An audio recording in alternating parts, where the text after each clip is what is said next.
विद्यार्थियों, आप सभी को नमस्कार। स्वागत है आपका ऑनलाइन पोर्टल में। आज की क्लास में हम लोग पढ़ने वाले हैं गति के समीकरण यानी इक्वेशन ऑफ मोशन के बारे में। आज की क्लास में हम लोग बहुत ही अच्छे तरह से पढ़ेंगे। देखिए, अगर कोई वस्तु है वह एक समान त्वरण से किसी सीधी रेखा में गति कर रही है, कोई वस्तु है जो एक सरल रेखा में, एक सीधी रेखा में एक समान त्वरण के साथ गति कर रही है, तो गति के दौरान उसके वेग, उसके द्वारा तय की गई दूरी, त्वरण और समय, कुछ निश्चित समयांतरालों को अगर हम लें तो गति के समीकरणों के द्वारा हम उन चीजों को प्राप्त कर सकते हैं। आपको बताएं कि गति के समीकरण का निगमन किसने किया? तो आइजैक न्यूटन ने गति का समीकरण देकर गए हैं। ये जो आप गति का समीकरण यहाँ पर तीन गति का समीकरण देख रहे हैं, ये सर आइजैक न्यूटन ने दे रखा है। इसकी मदद से हम लोग क्या करेंगे? अभी जैसा कि मैंने आपको बताया, सीधी रेखा में एक समान त्वरण से कोई वस्तु गतिमान है तो हम उसके वेग को, उसके त्वरण को, उसके दूरी को, इन सब चीजों को इन संबंधों के माध्यम से ज्ञात कर सकते हैं। ठीक है, आपको हम बताएं कि आपके सिलेबस में इन तीनों समीकरणों का निगमन भी था, लेकिन इस कोरोना की वजह से, इस कोविड-19 पैराडेमिक के कारण जो 30% यूपी बोर्ड ने आपके सिलेबस को रिड्यूस किया है, उसमें इसके डेरिवेशन को हटा रही है। इन तीनों समीकरणों के डेरिवेशन को हटा दिया है, केवल आपको ये इक्वेशन पढ़ना है और इसके एप्लीकेशंस को अप्लाई कराना है। ठीक है, तो हम सबसे पहले जानते हैं कि ये सब क्या होता है। इन सभी चीजों के बारे में देखें, ये अब काफी इंपॉर्टेंट है, आपको ये तीनों इक्वेशन याद होने चाहिए। देखिए, जो इसका पहला इक्वेशन है वह है वेग समय संबंध, यानी वेलोसिटी और टाइम में जो रिलेशन होता है, यानी वेलोसिटी हो और टाइम हो, इसके बीच का हमें रिलेशन निकालना हो तो वो हमें क्या प्राप्त होता है? v equals u plus at। v बराबर u प्लस at। समय और स्थिति में अगर हमें संबंध प्राप्त करना हो तो वो प्राप्त होता है s बराबर ut plus half at square. और जो तीसरा है वेग स्थिति संबंध, इसके माध्यम से प्राप्त होता है v स्क्वायर बराबर u स्क्वायर प्लस 2as। फिर तीनों समीकरण आपको याद होना चाहिए। इसे ही हम गति का प्रथम समीकरण, गति का द्वितीय समीकरण और गति का तृतीय समीकरण के नाम से भी जानते हैं। अब देखिए, इसमें क्या चीज क्या होता है। जो इसमें आप v देख रहे हैं, v अंतिम वेग को प्रदर्शित करता है, u प्रारंभिक वेग को प्रदर्शित करता है, t समय को दर्शाता है, a त्वरण को दर्शाता है और s दूरी को दर्शाता है।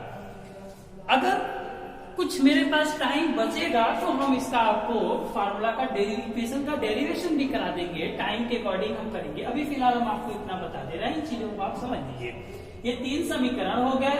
कौन सा अक्षर क्या रिप्रेजेंट करता है ये भी हमने आपको बता दिया। अब इसका हम किस तरह से इस्तेमाल करने वाले हैं, इसको हम आपको एक क्वेश्चन के माध्यम से बताते हैं। देखिए, आपके बुक में एक क्वेश्चन दिया हुआ है, वह क्वेश्चन है कोई बस, देखिए क्या करे, कोई बस विराम अवस्था से चलना प्रारंभ करती है। देखिए, एक मार्ग है, ठीक है, यहाँ एक बस है, यहाँ क्या है, बस है, और यह विराम अवस्था से चलना प्रारंभ करती है। यानी यहाँ स्टार्टिंग में क्या है, रुकी हुई है, विराम अवस्था में है। तो देखिए, जब रुकी रहेगी, विराम अवस्था में है, तो वही उसका उस समय उसकी प्रारंभिक वेग क्या होगी। जब वस्तु रुकी हुई है तो उसकी वेग क्या होगी, यानी जो स्टार्टिंग का वेग होगा उसको हम क्या कहेंगे, प्रारंभिक वेग। तो रुकी हुई वेग क्या हो गई, u। तो u क्या कितना होगा, 0 मीटर पर सेकेंड। ठीक है, जब रुका है तो वेग 0। फिर कह रहा है तथा 2 मिनट तक 0.1 मीटर पर सेकेंड स्क्वायर के एक समान त्वरण से चलती है। अब यहाँ से यह चलना शुरू करती है और 2 मिनट तक चलती है। कितने मिनट तक चलती है, 2 मिनट तक चलती है और 0.1 मीटर पर सेकेंड स्क्वायर का एक्सेलरेशन प्राप्त करता है। यानी आप देखिए, टाइमिंग क्या दे दिया, 2 मिनट दे दिया और एक्सेलरेशन a कितना प्राप्त कर रहा है, 0.1 मीटर पर सेकेंड स्क्वायर। अंडरस्टैंड। तो फाइंड क्या करना है, प्राप्त की गई चाल।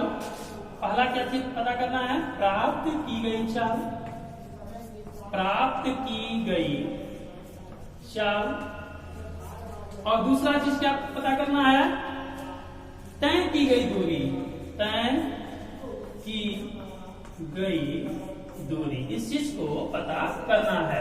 तो आइए हम सबसे पहले प्राप्त की गई चाल, यानी जब ये चलने लगा तो कितना चाल प्राप्त किया, यानी इसका लास्ट वेलोसिटी यानी अंतिम वेग क्या होगा, अंतिम वेग क्या किससे दर्शाते हैं, v से। तो अब देखिए हमारे पास क्या है, अब आइए वेग और समय के मध्य में हमें संबंध ज्ञात करना है। समय दिया हुआ है, इस समय के अनुसार कितना वेग प्राप्त करता है फर्स्ट। अब देखिए इसको अप्लाई कराते हैं, तो देखिए हमें v फाइंड करना है, हमें इसमें फाइंड क्या करना है, v फाइंड करना है, और इसमें क्या फाइंड करना है, यस को फाइंड करना है। तो पहले देखिए क्या कर रहा है कि v फाइंड करना है, तो हमें u चाहिए, तो देखिए u हमें मिल गया 0, a चाहिए a मिल गया, और t चाहिए तो t भी मिल गया, ठीक है ना। तो इसका ये फर्स्ट का सोल्यूशन नंबर फर्स्ट देखते हैं, सोल्यूशन फर्स्ट। तो v equal to u plus at का हम यूज करेंगे, तो v को फाइंड करना, u की वैल्यू 0 है, अब a की वैल्यू कितनी है, तो 0.1 है, और t की वैल्यू कितनी है, तो देखिए 2 मिनट दिया हुआ है, 2 क्या दिया है, मिनट दिया है, जबकि मेरा एक्सेलरेशन किसमें, सेकंड में है, और यहाँ भी वेलोसिटी का जो यूनिट है वो भी किसमें दिया हुआ है, सेकंड में, इसे भी हम सेकंड में कन्वर्ट करते हैं, तो क्या आ जाएगा 2 × 60 सेकंड में कन्वर्ट हो जाएगा। अब देखिए जब इसका मल्टीप्लाई कराएंगे तो यहाँ का जो 10 होगा, तो यहाँ अगर हम 6 × 10 लिख सकते हैं, और 10 का मल्टीप्लाई 0.1 में कराते हैं तो ये 1 हो जाएगा, और ये 2 है, यहाँ देख पा रहे हैं 2 है, और ये क्या है 6 बचा, तो 2 6 12 मीटर पर सेकेंड, ठीक है। आपको ये चीज समझ में आया होगा, यानी जो चाल प्राप्त किया वो कितना चाल प्राप्त किया, तो 12 मीटर प्रति सेकंड का चाल प्राप्त किया। तो आप देख पा रहे हैं कि इस इक्वेशन की हेल्प से हमने इसको फाइंड किया, ठीक है। अब आइए जरा दूसरे को फाइंड करते हैं। तो सेकंड क्या है, तय की गई दूरी, यानी यस निकालना है, तो यस बराबर देखिए हम इससे भी फाइंड कर सकते हैं, इससे भी फाइंड कर सकते हैं, क्योंकि मुझे v चाहिए, u चाहिए, a चाहिए, तो हम यस को फाइंड कर लेंगे। दो चीजें यहाँ भी कि u है, t है, a है, तो ये सारी चीजें फाइंड कर सकते हैं, यूज कर लेते हैं, इसी को यूज कर लेते हैं। तो ut plus half at square, अब देखिए u की वैल्यू क्या है, 0 है, तो u का जब मल्टीप्लाई t में कराएंगे और u की वैल्यू 0 है, तो पूरा हमारा इक्वेशन क्या हो जाएगा, 0 हो जाएगा।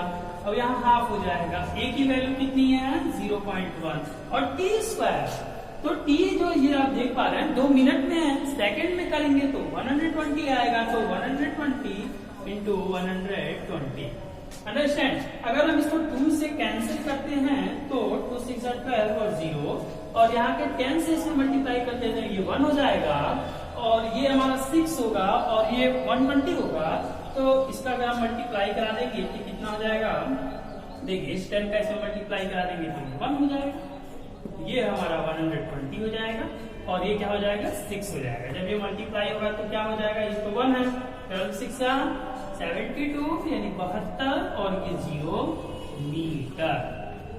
मीटर, ठीक है, इतना मीटर चली गई दूरी, तय की गई दूरी कितनी होगी, 720 मीटर होगी। देखिए ये भी इक्वेशन की हेल्प से फाइंड हो गया, ठीक है, ओके।